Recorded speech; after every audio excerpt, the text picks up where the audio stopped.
À l'heure d'aujourd'hui, nous avons 6 milliards sur la table. Alors 6 milliards, quand c'est annoncé comme ça peut paraître beaucoup, mais on est quand même très inquiet, parce que répartis sur le sanitaire, composant les centres hospitaliers, sur le social, le médico-social, je rappelle les EHPAD, et le secteur privé, nous sommes inquiets. Alors, notre inquiétude, notamment pour le secteur privé, on a un peu de mal à comprendre, au jour d'aujourd'hui, pourquoi le secteur privé, notamment au niveau des négociations salariales, est concerné par cette enveloppe.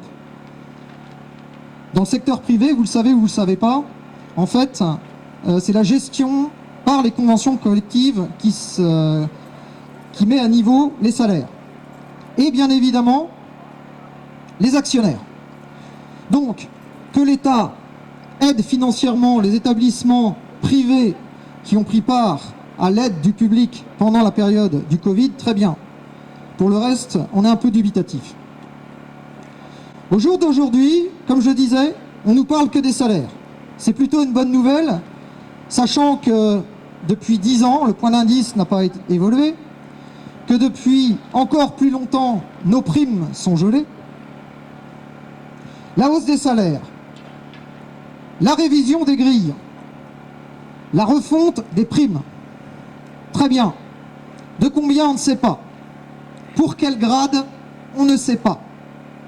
Nous sommes inquiets, parce qu'une fois ces revalorisations faites, pour certains, et pour d'autres, peut-être pas, une fois de plus, nous risquons de créer la division dans nos établissements. Les effectifs. On ne nous parle pas des effectifs.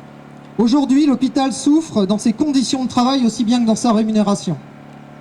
Qu'on soit bien clair, si demain, on ne rajoute pas de personnel dans les hôpitaux, les EHPAD ou dans les structures sociales, on va continuer à garder des conditions de travail détestables. Pourquoi nos conditions de travail sont détestables? Pourquoi les agents réclament autant que pour leur salaire des effectifs? C'est pas pour faire beau, bien entendu.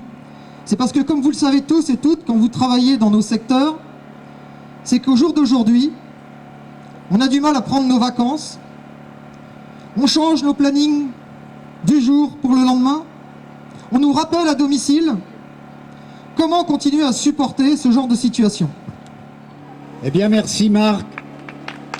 Merci d'une part de ton exposé qui restitue le combat qui est mené actuellement au niveau de l'ensemble des soignants.